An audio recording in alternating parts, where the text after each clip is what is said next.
Hello সবাইকে, দেখো রথের থেকে জগন্নাথ বলরাম সুভদ্রাকে মন্দিরে নামিয়ে রেখেছে।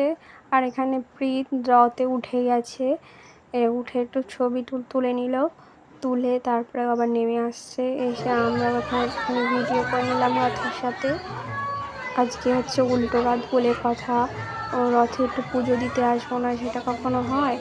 ও সোজা রথের দিনেও পুজো দিয়েছি, উল্টো রথেও দিয়েছি। এইদিকে যাচ্ছে হচ্ছে প্রীত, যার কাছ থেকে ফুচকা খায়, মানে ওনার কাছে ছাড়া প্রীত ফুচকা খেতে চায় না। সেই কাকুটার কাছে যাচ্ছিলাম ফুচকা খেতে, ওই সাইডটাতে কাকুটা বসেছে, তোমরা দেখতে থাকো।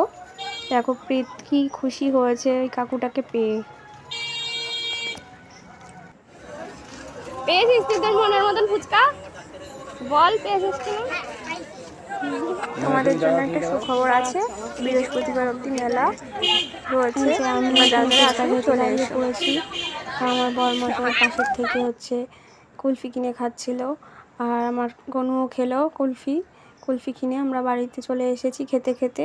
Tata, bye bye, good night.